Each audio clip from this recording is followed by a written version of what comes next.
मधुर सुना। दोस्तों, महाभारत एक पावन धर्म ग्रंथ है। इसका आधार अधर्म के साथ धर्म की लड़ाई पर टिका है। इसे पांचवा वेद भी कहा जाता है। महाभारत में समाहित श्रीमद् भागवत गीता एवं विदुर नीति इसके दो स्तंभ है। एक में भगवान श्री कृष्ण अधर्म के विरुद्ध अर्जुन को युद्ध के लिए प्रेरित करते हैं, तो दूसरे में महात्मा विदुर युद्ध टालने के लिए धृतराष्ट्र को अधर्म का साथ छोड़ने का उपदेश करते हैं। यहाँ श्री कृष्ण तो अपने उद्देश्य में सफल हो जाते हैं, लेकिन विदुर के उपदेश धृतराष्ट्र का हृदय परिवर्तित नहीं कर पाते हैं और इसका परिणाम महाभारत के युद्ध के रूप में सामने आता है। लेकिन इसके लिए हम विदुर जी की नीति को विफल नहीं ठहरा सकते। उनका प्रत्येक उपदेश अनुभूत है और काल की कसौटी पर भली भांति जांचा परखा गया है। तो चलिए शुरू करते हैं। किसी भी कार्य को प्रारंभ करने से पहले यह आत्ममंथन करना चाहिए कि हम उसके लिए या वह हमारे लिए उपयुक्त है कि नहीं। अपनी शक्ति से अधिक का कार्य और कोई वस्तु पाने की कामना करना स्वयं के लिए ही कष्टदायी होता है। आग में तपाकर सोने की, सदाचार से सज्जन की, व्यवहार से संत पुरुष की, संकट काल में योद्धा की, आर्थिक संकट में धीर की तथा घोर संकट काल में मित्र और शत्रु की पहचान होती है। यह जरूरी नहीं कि मूर्ख व्यक्ति दरिद्र हो और बुद्धिमान धनवान, अर्थात बुद्धि का अमीरी या गरीबी से कोई संबंध नहीं है। जो ज्ञानी पुरुष लोक परलोक की बारीकियों को समझते हैं, वे ही इस मर्म को समझ पाते हैं। जिस व्यक्ति को बुद्धि बल से मारा जाता है, उसके उपचार में योग चिकित्सक, औषधियाँ, जड़ी बूटियाँ, यज्ञ, हवन, वेद मंत्र आदि सारे उपाय व्यर्थ हो जाते हैं। विष केवल उसके पीने वाले एक व्यक्ति का जान लेता है, शस्त्र भी एक अभिष्ट व्यक्ति की जान लेता है, लेकिन राजा की एक गलत नीति राज्य और जनता के साथ साथ राजा का भी सर्वनाश कर डालती है। विवेकशील और बुद्धिमान व्यक्ति सदैव ये चेष्टा करते हैं कि यथाशक्ति कार्य करें, और वे वैसा करते भी हैं तथा किसी वस्तु को तुच्छ समझकर उसकी उपेक्षा नहीं करनी चाहिए। 5 लोग छाया की तरह सदा आपके पीछे लगे रहते हैं। ये 5 लोग हैं मित्र, शत्रु, उदासीन, शरण देने वाले और शरणार्थी। गृहस्थ होकर अकर्मण्यता और सन्यासी होते हुए विषय शक्ति का प्रदर्शन करना ठीक नहीं है। अल्प मात्रा में धन होते हुए भी कीमती वस्तु को पाने की कामना और शक्तिहीन होते हुए भी क्रोध करना मनुष्य की देह के लिए कष्टदायक और कांटों के समान है। न केवल अपनी शक्ति का बल्कि अपने स्वभाव का भी अवलोकन करना चाहिए। अनेक लोग क्रोध करने पर स्वतः ही कांपने लगते हैं, तो अनेक लोग निराश होने पर मानसिक संताप का शिकार होते हैं। अतः इस बात का ध्यान रखना चाहिए कि हमारे जिस मानसिक भाव का बोझ हमारी यह देह नहीं उठा पाती, उसे अपने मन में ही न आने दें। कहने का तात्पर्य यह है कि जब हम कोई काम या कामना करते हैं, तो उस समय हमें अपनी आर्थिक, मानसिक और सामाजिक स्थिति का भी अवलोकन करना चाहिए। कभी कभी गुस्से या प्रसन्नता के कारण हमारा रक्त प्रवाह तीव्र हो जाता है और हम अपने मूल स्वभाव के विपरीत कोई कार्य करने के लिए तैयार हो जाते हैं, और जिसका हमें बाद में दुख भी होता है। इसलिए विशेष अवसरों पर आत्ममुग्ध होने की बजाय आत्मचिंतन करते हुए कार्य करना चाहिए। जो अपनी योग्यता से भली भांति परिचित हो और उसी के अनुसार कल्याणकारी कार्य करता हो, जिसमें दुख सहने की शक्ति हो, जो विपरीत स्थिति में धर्म पथ से विमुख नहीं होता, ऐसा व्यक्ति यह सच्चा ज्ञानी कहलाता है।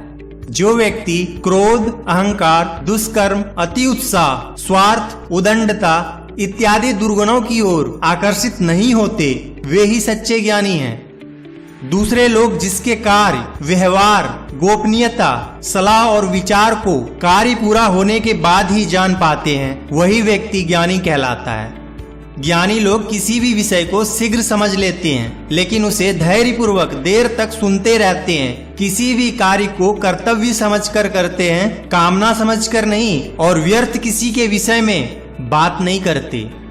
जो व्यक्ति किसी भी कार्य व्यवहार को निश्चय पूर्वक आरंभ करता है, उसे बीच में नहीं रोकता, समय को बर्बाद नहीं करता तथा अपने मन को नियंत्रण में रखता है, वही ज्ञानी है। जो व्यक्ति ना तो सम्मान पाकर अहंकार करता है और ना अपमान से पीड़ित होता है, जो जलाशय की भांति सदैव क्षोभ रहित और शांत रहता है, वही ज्ञानी है। जो व्यक्ति बोलने की कला में निपुण हो, जिसकी वाणी लोगों को आकर्षित करे, जो किसी भी ग्रंथ की मूल बातों को शीघ्र ग्रहण करके बता सकता हो, जो तर्क वितर्क में निपुण हो, वही ज्ञानी है। जो व्यक्ति अपने हितैषियों को त्याग देता है तथा अपने शत्रुओं को गले लगाता है और जो अपने से शक्तिशाली लोगों से शत्रुता रखता है, उसे महामूर्ख कहते हैं। अल्प बुद्धि वाले, देरी से कार्य करने वाले, जल्दबाजी करने वाले और चाटुकार लोगों के साथ गुप्त विचार विमर्श नहीं करना चाहिए। राजा को ऐसे लोगों को पहचान कर उनका परित्याग कर देना चाहिए। संसार में उन्नति के अभिलाषी व्यक्तियों को नींद, ऊंघ, भय, क्रोध, आलस्य तथा देर से काम करने की आदत, इन 6 दुर्गुणों को सदा के लिए त्याग देना चाहिए। जो व्यक्ति अपने अनुकूल तथा दूसरों के विरुद्ध कार्यों को इस प्रकार करता है कि लोगों को उनकी भनक तक नहीं लगती, अपनी नीतियों को सार्वजनिक नहीं करता, इससे उसके सभी कार्य सफल होते हैं। प्रत्येक कार्य बहुत सोच विचार करके और उद्देश्य निश्चित करके करना चाहिए। जल्दबाजी में कोई भी कार्य आरंभ नहीं करना चाहिए। मनुष्य को चाहिए कि पहले कार्य का उद्देश्य तय करे, उसके परिणाम का आकलन करे, उससे अपनी उन्नति का विचार करे, फिर उसे आरंभ करे। काम को करने से पहले विचार करें कि उसे करने से क्या लाभ होगा तथा ना करने से क्या हानि होगी। कार्य के परिणाम के बारे में विचार करके कार्य करें या ना करें, लेकिन बिना विचार कोई कार्य ना करें। धर्म की रक्षा सत्य से होती है, विद्या की रक्षा अभ्यास से, सौंदर्य की रक्षा स्वच्छता से तथा कुल की रक्षा सदाचार से होती है। ऊंचे या नीचे कुल से मनुष्य की पहचान नहीं हो सकती। मनुष्य की पहचान उसके सदाचार से होती है, भले वह नीचे कुल में ही क्यों ना पैदा हुआ हो। निर्धन लोग सदैव स्वादिष्ट भोजन करते हैं, क्योंकि उनकी भूख हर तरह के भोजन को स्वादिष्ट बना देती है। वही धनवान लोग भूख के अभाव में स्वादिष्ट व्यंजनों का भी मजा लेने से वंचित रह जाते हैं। यह मानव शरीर रथ है, आत्मा इसकी सारथी है, इंद्रियां इसके घोड़े हैं। जो व्यक्ति सावधानी, चतुराई और बुद्धिमानी से इसको वश में रखता है, वह श्रेष्ठ रथवान की भांति संसार में सुख पूर्वक यात्रा करता है। दुर्जनों की संगति के कारण निरपराधी भी उन्हीं के समान दंड पाते हैं, जैसे सूखी लकड़ियों के साथ गीली लकड़ी भी जल जाती है। इसलिए दुर्जनों के साथ मैत्री नहीं करनी चाहिए। मूर्ख लोग ज्ञानियों को बुरा भला कहकर उन्हें दुख पहुंचाते हैं। इस पर भी ज्ञानी जन उन्हें माफ कर देते हैं। माफ करने वाले तो पाप से मुक्त हो जाता है और निंदक को पाप लगता है। शब्द रूपी वांस सीधा दिल पर जाकर लगता है, जिससे पीड़ित व्यक्ति दिन रात भूलता रहता है। इसलिए ज्ञानियों को चाहिए कि वे कटु वचन बोलने से बचें। यज्ञ, अध्ययन, दान, तप, सत्य, क्षमा, दया और लोभ विमुक्ता धर्म के ये 8 मार्ग बताए गए हैं। इन पर चलने वाला धर्मात्मा कहलाता है। अच्छाई में बुराई देखने वाला, उपहास उड़ाने वाला, कड़वा बोलने वाला, अत्याचारी, अन्यायी तथा कुटिल पुरुष पाप कर्मों में लिप्त रहता है और शीघ्र ही मुसीबतों से घिर जाता है। हर दिन ऐसा कार्य करें कि हर रात सुख से कटे। बचपन में ऐसे कार्य करें कि वृद्धावस्था सुख से कटे और जीवन भर ऐसे कार्य करें कि मरने के बाद भी सुख मिले। पच जाने पर भोजन की, यौवन बेदाग निकल जाने पर स्त्री की, युद्ध जीत लेने वाले योद्धा की तथा तत्व ज्ञान प्राप्त कर लेने पर तपस्वी की प्रशंसा होती है। कपड़े को जिस रंग में रंगा जाए उस पर वैसा ही रंग चढ़ जाता है। इसी प्रकार सज्जन के साथ रहने पर सज्जनता, चोर के साथ रहने पर चोरी तथा तपस्वी के साथ रहने पर तपश्चर्य का रंग चढ़ जाता है। जिस व्यक्ति को अपने आप पर भरोसा नहीं होता, वह दूसरों का भी भरोसा नहीं करता, इसीलिए कोई भी उसका मित्र नहीं होता। ऐसा व्यक्ति अधम पुरुष कहलाता है। अकेला वृक्ष चाहे कितना ही बड़ा और मजबूत हो, आंधी उसे जड़ से उखाड़ कर धराशाही कर सकती है। वहीं जो वृक्ष समूह में होते हैं, वे मिलजुल कर बड़ी बड़ी आंधियों को झेल जाते हैं। अन्याय का तत्क्षण विरोध करना चाहिए तथा बल का दमन दृढ़ता पूर्वक करना चाहिए। अन्याय से अर्जित धन ज्यादा समय तक नहीं टिकता, जबकि न्याय द्वारा अर्जित धन कई पीढ़ियों तक चलता है। जो कार्य अपने एवं सबके लिए लाभकारी और सुखद हो, केवल वही करना चाहिए। इससे मनुष्य को चारों पुरुषार्थों धर्म, अर्थ, काम तथा मोक्ष की प्राप्ति होती है।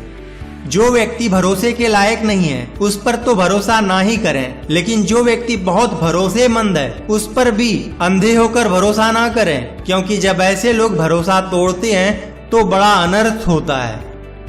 जो राजा बेकार में ना तो खुश होता है न किसी पर क्रुद्ध होता है, जो कार्य को कई बार जांचता परखता है और स्वयं पर भरोसा रखता है, उसका खजाना हमेशा धन से भरा रहता है। ईमानदार, दानी, अपनी बात पर दृढ़ रहने वाले, कर्तव्य परायण और मृदुभाषी लोग शत्रुओं को भी अपना बना लेते हैं। जो लोग जरूरत के मुताबिक काम करते हैं, लोभ में पड़कर अधिक के पीछे नहीं भागते, वे मेरी दृष्टि में ज्ञानी हैं, क्योंकि अधिक के पीछे भागने से संघर्ष पैदा होता है।